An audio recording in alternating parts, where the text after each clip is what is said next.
ओम नमो भगवते वासुदेवाय नमः। श्री हरि की कृपा आप सभी भक्तगणों पे श्रद्धा बनी रहे। आज की इस वीडियो में हम सुनाने जा रहे हैं बृहस्पतिवार व्रत कथा, पूजा विधि एवं आरती। वीडियो पसंद आए तो प्लीज लाइक करें, शेयर करें एंड चैनल पे नए हैं तो सब्सक्राइब करें।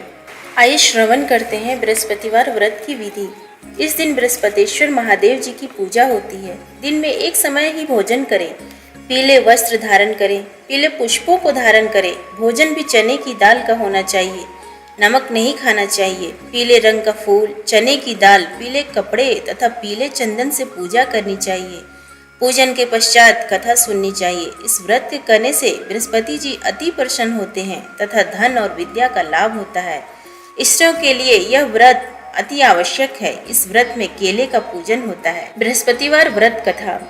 प्राचीन समय की बात है। भारत में एक राजा राज्य करता था। वह बड़ा प्रतापी तथा दानी था। वह नित्य प्रति मंदिर में भगवत दर्शन करने जाता था।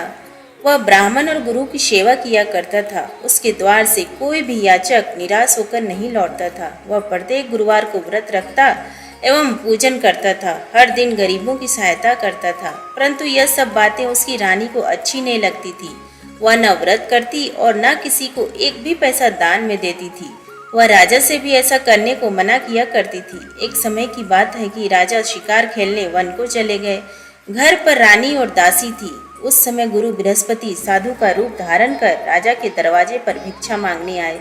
साधु ने रानी से भिक्षा मांगी तो वह कहने लगी, हे साधु महाराज, मैं इस दान और पुण्य से तंग आ गई हूँ। इस कार्य के लिए तो मेरे पतिदेव ही बहुत हैं। अब आप ऐसी कृपा करें कि सारा धन नष्ट हो जाए तथा मैं आराम से रह सकूं। साधु रूपी बृहस्पति देव ने कहा, हे देवी, तुम बड़ी विचित्र हो। संतान और धन से कोई दुखी नहीं होता है, इसको सभी चाहते हैं। पापी भी पुत्र और धन की इच्छा करता है। अगर तुम्हारे पास धन अधिक है तो भूखे मनुष्यों को भोजन कराओ, प्याऊ लगवाओ, ब्राह्मणों को दान दो, धर्मशालाएं बनवाओ, कुआं, तालाब, बावड़ी, बाग, बगीचे आदि का निर्माण कराओ तथा निर्धनों की कुंवारी कन्याओं का विवाह कराओ। साथ ही यज्ञादि करो। इस प्रकार के कर्मों से आपके कुल का और आपका नाम परलोक में भी सार्थक होगा एवं तुम्हें भी स्वर्ग की प्राप्ति होगी। परंतु रानी साधु की इन बातों से खुश नहीं हुई। उसने कहा, हे साधु महाराज, मुझे ऐसे धन की आवश्यकता नहीं जिसको मैं अन्य लोगों को दान देती फिरूं तथा जिसको रखने और संभालने में ही मेरा सारा समय नष्ट हो जाए। साधु ने कहा, हे देवी, यदि तुम्हारी ऐसी ही इच्छा है तो जैसा मैं तुम्हें बताता हूँ तुम वैसा ही करना। बृहस्पतिवार के दिन घर आंगन को गोबर से लीपना, अपने केसों को पीली मिट्टी से धोना, केसों को धोते समय स्नान करना, राजा से कहना वह हजामत करवाए, भोजन में मांस मदिरा खाना, कपड़े धोबी के यहाँ धुलने देना। इस प्रकार 7 बृहस्पतिवार करने से तुम्हारा सारा धन नष्ट हो जाएगा। यह कहकर साधु महाराज रूपी बृहस्पति देव अंतर ध्यान हो गए। रानी ने साधु के कहने के अनुसार 7 बृहस्पतिवार तक वैसा ही करने का विचार किया। साधु के बताए अनुसार कार्य करते हुए केवल 3 बृहस्पतिवार ही बीते थे कि उसकी समस्त धन संपत्ति नष्ट हो गई। भोजन के लिए दोनों समय परिवार तरसने लगा तथा सांसारिक भोगों से दुखी रहने लगा। तब राजा रानी से कहने लगा कि हे रानी, तुम यहाँ पर रहो, मैं दूसरे देश को जाता हूँ, क्योंकि यहाँ पर मुझे सभी मनुष्य जानते हैं, इसलिए मैं यहाँ पर कोई काम नहीं कर सकता। मैं अब परदेश जा रहा हूँ, वहाँ कोई काम धंधा करूँगा, शायद हमारे भाग्य बदल जाए। ऐसा कहकर राजा परदेश चला गया। वह वहाँ जंगल से लकड़ी काट कर लाता और शहर में बेचता। इस तरह जीवन व्यतीत करने लगा। इधर राजा के बिना रानी और दासियां दुखी रहने लगी। किसी दिन भोजन मिलता और किसी दिन जल पीकर ही रह जाती। एक समय रानी और दासियों को 7 दिन बिना भोजन के व्यतीत करने पड़े तो रानी ने अपनी दासी से कहा, हे दासी, यहाँ पास में ही नगर में मेरी बहन रहती है, वह बड़ी धनवान है, तो उसके पास जा और वहाँ से 5 सेर बेझर मांग कर ले आ, जिससे कुछ समय के लिए गुजारा हो जाएगा। दासी रानी की बहन के पास गई। रानी की बहन उस समय पूजा कर रही थी। बृहस्पतिवार का दिन था। दासी ने रानी की बहन से कहा, हे रानी, मुझे आपकी बहन ने भेजा है, मुझे 5 सेर बेझर दे दो। दासी ने यह बात अनेक बार कही, परंतु रानी की बहन ने कोई उत्तर नहीं दिया, क्योंकि वह उस समय बृहस्पतिवार की कथा सुन रही थी। जब दासी को रानी की बहन ने कोई उत्तर नहीं मिला तो वह बहुत दुखी हुई। उसे क्रोध भी आया। वह लौटकर रानी से बोली, हे रानी, आपकी बहन बहुत ही घमंडी है, वह छोटे लोगों से बात भी नहीं करती। मैंने उससे कहा तो उसने कोई उत्तर नहीं दिया। मैं वापस चली आई। रानी बोली, हे दासी, इसमें उसका कोई दोष नहीं है। जब बुरे दिन आते हैं तब कोई सहारा नहीं देता। अच्छे बुरे का पता विपत्ति में ही लगता है। जो ईश्वर की इच्छा होगी वही होगा। यह सब हमारे भाग्य का दोष है। उधर रानी की बहन ने सोचा कि मेरी बहन की दासी आई थी, परंतु मैं उससे नहीं बोली, इससे वह बहुत दुखी हुई होगी। अतः कथा सुन और विष्णु भगवान का पूजन समाप्त कर वह अपनी बहन के घर आई और कहने लगी, हे बहन, मैं बृहस्पतिवार का व्रत कर रही थी। तुम्हारी दासी हमारे घर गई थी, परंतु जब तक कथा होती है तब तक हम लोग ना उठते हैं और ना ही बोलते हैं, इसलिए मैं नहीं बोली। कहो दासी, क्यों गई थी? रानी बोली, हे बहन, हमारे घर अनाज नहीं था। वैसे तुमसे कोई बात छिपी नहीं है, इस कारण मैंने दासी को तुम्हारे पास 5 सेर बेजर लेने के लिए भेजा था। रानी की बहन बोली, बहन देखो, बृहस्पति भगवान सबकी मनोकामना पूर्ण करते हैं। देखो, शायद तुम्हारे घर में ही अनाज रखा हो। यह सुनकर दासी घर के अंदर गई तो वहां उसे एक बड़ा बेझर का घर भरा मिला। उसे बड़ी हैरानी हुई, क्योंकि उसने एक एक बर्तन देख लिया था। उसने बाहर आकर रानी को बताया। दासी अपनी रानी से कहने लगी, हे रानी, देखो, वैसे हमको जब अन्न नहीं मिलता तो हम रोज ही व्रत करते हैं। अगर इनसे इस व्रत की विधि और कथा पूछ ली जाए तो उसे हम भी कर लिया करेंगे। दासी के कहने पर रानी ने अपनी बहन से बृहस्पतिवार व्रत के बारे में पूछा। उसकी बहन ने बताया, हे रानी बहन, बृहस्पतिवार को सूर्योदय से पूर्व उठकर स्नान करके बृहस्पतिवार का व्रत करना चाहिए, लेकिन उस दिन सिर नहीं धोना चाहिए। बृहस्पतिवार के व्रत में चने की दाल और मुनक्कों से विष्णु भगवान का केले के वृक्ष की जड़ से पूजन करें तथा दीपक जलाएं।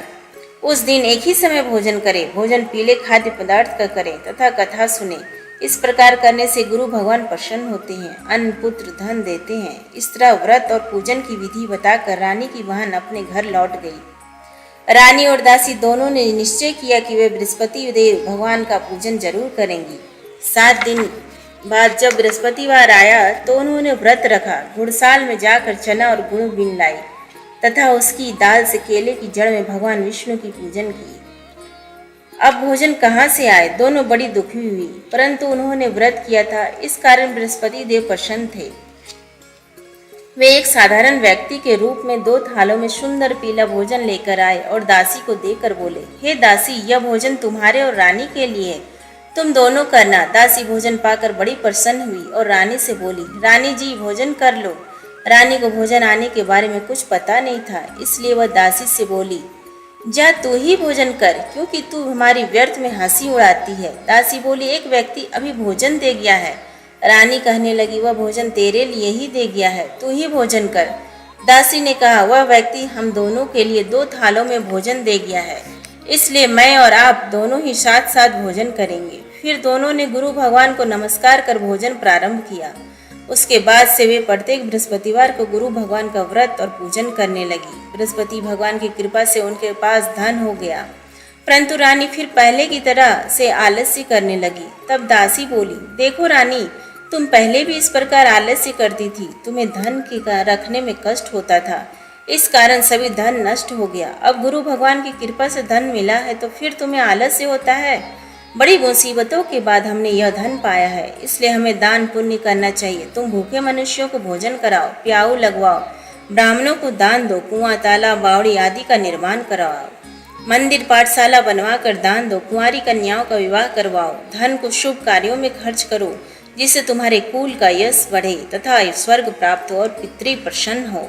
दासी की बात मानकर रानी ने इसी प्रकार के कर्म प्रारंभ किए, जिससे उनका यश काफी फैलने लगा। एक दिन रानी और दासी आपस में विचार करने लगी कि न जाने राजा किस दशा में होंगे, उनकी कोई खोज खबर नहीं है। गुरु भगवान से उन्होंने प्रार्थना की और भगवान ने रात्रि में राजा को स्वप्न में कहा, हे राजा, उठ, तेरी रानी तुझको याद करती है, अब अपने देश को लौट जा।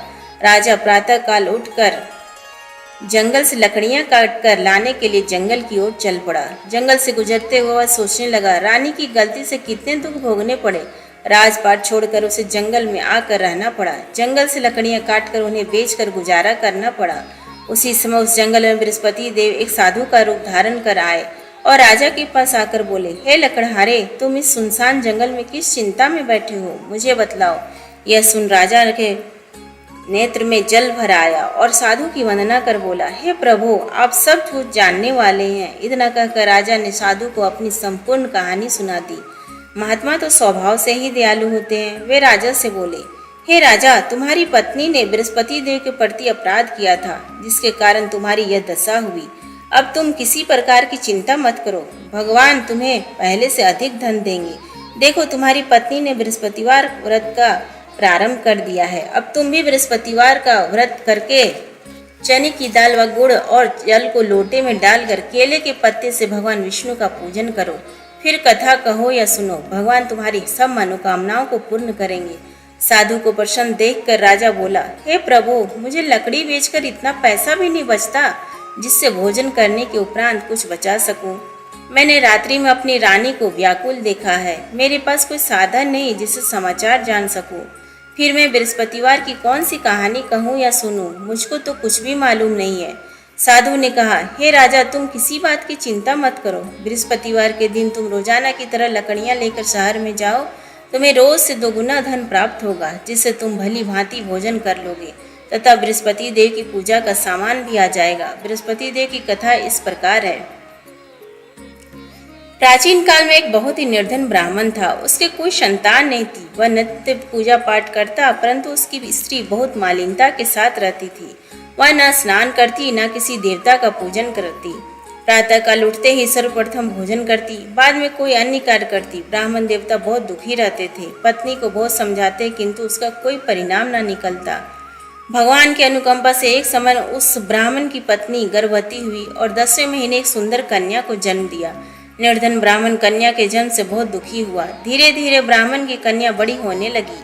बचपन से उस कन्या की रुचि भगवान विष्णु की पूजा में थी। वह प्रातः उठते ही स्नान आदि करके भगवान विष्णु की पूजा करने मंदिर में जाती थी। बृहस्पतिवार को व्रत करके विधिवत पूजा पाठ करती थी। पूजा पाठ के बाद वह पढ़ने के लिए पाठशाला में जाती थी। घर से चलते हुए वह मुट्ठी भर जौ साथ लेकर जाती और पाठशाला के रास्ते में थोड़े थोड़े जौ गिराती जाती थी। जब वह पाठशाला से घर लौटती तो जौ के वह दाने सोने में बदले हुए मिलते थे। लड़की सभी सोने के दाने बिन लाती थी। एक दिन जब वह सोने के दानों को साफ कर रही थी तो उसकी माँ ने कहा, बेटी, सोने के दाने साफ करने के लिए सोने का सूप भी होना चाहिए। अगले दिन बृहस्पतिवार था। उसने भगवान बृहस्पति देव की पूजा करते हुए प्रार्थना की, हे भगवान, यदि मैंने आपका व्रत विधिवत किया हो तो मुझे सोने का सूप दे दो। भगवान बृहस्पति देव ने उसकी मनोकामना पूरी करने का वचन दिया। पाठशाला से लौटते समय उसे रास्ते में सोने का सूप पड़ा हुआ मिला। घर लौटकर सोने का सूप अपनी माँ को दिखाकर वह सोने के दाने साफ करने लगी। उसी समय नगर का राजकुमार उसके घर के पास से गुजरा।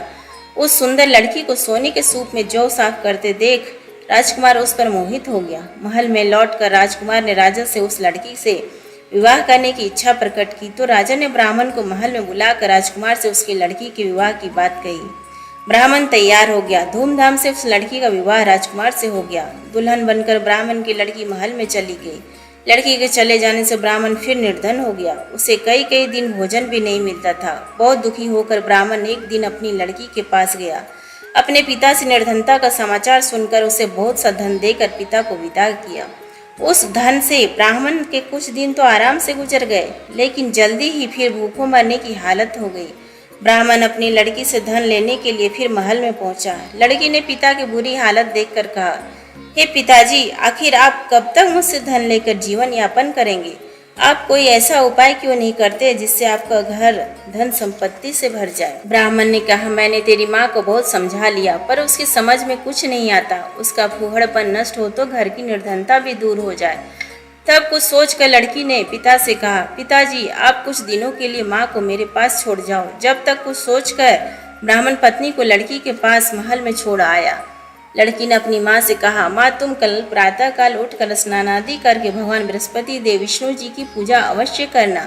पूजा करने से तुम्हारी निर्धनता अवश्य दूर हो जाएगी। लेकिन उसकी माँ ने उसकी कोई बात नहीं मानी। तब क्रोधित होकर लड़की ने अपनी माँ को एक कक्ष में बंद कर दिया। सूर्योदय के समय माँ को उठाकर जबरदस्ती उसे स्नान कराया और फिर मंदिर में ले जाकर भगवान बृहस्पति देव की पूजा कराई। कुछ दिनों तक ऐसा करने से माँ की बुद्धि में परिवर्तन हुआ और वह स्वयं बृहस्पतिवार का व्रत रखने लगी। उसके व्रत रखने से ब्राह्मण के घर में भगवान विष्णु की अनुकंपा से धन की वर्षा होने लगी। दोनों पति पत्नी धन संपत्ति पाकर आनंद पूर्वक जीवन यापन करते हुए विष्णु धाम को चले गए। लकड़हारा बने राजा ने उस साधु से भगवान बृहस्पति देव की यह कथा सुनकर बृहस्पतिवार का व्रत करके भगवान विष्णु की पूजा की। उस दिन से उसके सभी क्लेश दूर हो गए। लेकिन अगले बृहस्पतिवार की कामकाज में अधिक व्यस्त रहने के कारण उसने भगवान बृहस्पति देव जी का व्रत नहीं किया। भगवान बृहस्पति देव लकड़हारे से क्रोधित हो गए और उसे भूल की सजा दी। उस दिन नगर के राजा ने नगर में घोषणा करके सबको सूचित दिया, प्रत्येक नागरिक मेरे महल में भोजन करने आए, जो नहीं आएगा उसे अपराधी मानकर भारी दंड दिया जाएगा। लकड़हारा बने राजा ने उस नगर के राजा की घोषणा तो सुनी, लेकिन जंगल से लकड़ी काट कर लाने और उन्हें बेचने में देर हो जाने के कारण वह समय पर महल में भोजन करने नहीं जा सका। अतः राजा के सैनिक लकड़हारे को पकड़कर महल में ले गए। राजा ने उसे महल के एक कक्ष में बैठा कर भोजन कराया। उस कक्ष में एक खूंटी पर रानी का सोने का हार लटका हुआ था। लकड़हारा खूंटी अकेला उस कक्ष में भोजन कर रहा था। तभी उसने एक आश्चर्यजनक घटना घटती देखी। देखते ही देखते वह खूंटी हार को निकल गई। थोड़ी देर के बाद राजा ने हार को गायब देखा तो लकड़हारे को कारावास में डलवा दिया। लकड़हारा मन ही मन अपने भाग्य को कोसने लगा। तभी उसे जंगल में मिले साधु का स्मरण हो आया। थोड़ी देर में भगवान बृहस्पति देव सन्यासी के रूप में उसके सामने प्रकट हुए और कहा, हे लकड़हारे, तूने भगवान बृहस्पति देव की पूजा नहीं की, इसी कारण तुम्हें कष्ट हुआ है। लेकिन अब चिंता मत करो, बृहस्पतिवार के दिन कारागार के दरवाजे पर तुम्हें कुछ पैसे पड़े हुए मिलेंगे। उन पैसों से भगवान बृहस्पति देव का व्रत करके उनकी पूजा करोगे तो तुम्हारे सब दुख नष्ट हो जाएंगे। बृहस्पतिवार के दिन दरवाजे पर पड़े मिले पैसों से चने और गुड़ मंगाकर लकड़हारे ने बृहस्पतिवार की कथा कही तो भगवान बृहस्पति देव ने प्रसन्न होकर उस नगर के राजा को स्वप्न में लकड़हारे को कारागार से मुक्त करने को कहा।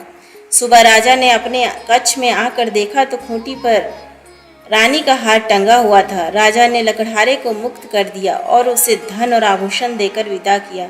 लकड़हारा बना राजा उस नगर से चलकर अपने नगर में पहुंचा तो उस नगर में कुएं, धर्मशाला, बाग बगीचे देखकर बहुत प्रसन्न हुआ। राजा ने किसी से पूछा, ये कुएं धर्मशाला किसने बनवाई है? सब ने उसे बताया कि ये सब रानी और उसकी दासी ने बनवाए हैं। राजा महल में पहुंचा तो रानी ने उसका भव्य स्वागत किया।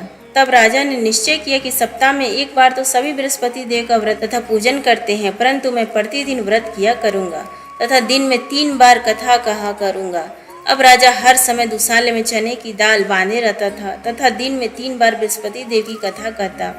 कुछ दिनों के बाद राजा को अपनी बहन की याद आई। एक दिन घोड़े पर सवार होकर राजा अपनी बहन से मिलने चल दिया। अभी राजा नगर के बाहर पहुंचा ही था कि उसने कुछ लोगों को एक शव को ले जाते हुए देखा। राजा को स्मरण हो आया कि आज उसने किसी को बृहस्पतिवार की कथा नहीं सुनाई है। राजा ने उन लोगों को रोक कर कहा, भाइयों, आप शव को ले जाने से पहले मुझसे बृहस्पतिवार की कथा सुन ले।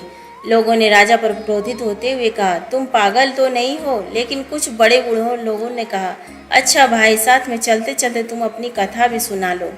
राजा ने चलते हुए आधी कथा ही सुनाई थी कि शव हिलने लगा। राजा के पूरी कथा सुनाती ही शव उठकर बैठ गया। लोगों ने हैरानी से दांतों तले उंगली दबाई और अगले बृहस्पतिवार से भगवान बृहस्पति देव का व्रत करने व कथा सुनने का निश्चय कर लिया।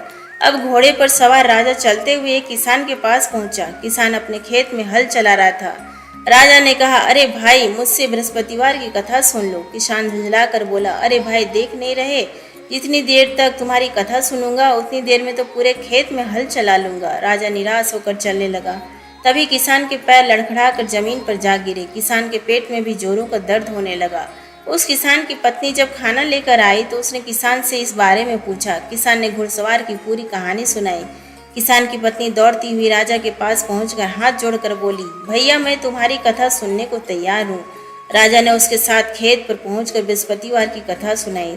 तभी बैल उठकर खड़े हो गए। किसान के पेट का दर्द भी तुरंत समाप्त हो गया। राजा अपनी बहन के घर पहुंचा तो उसकी बहुत आवभगत हुई।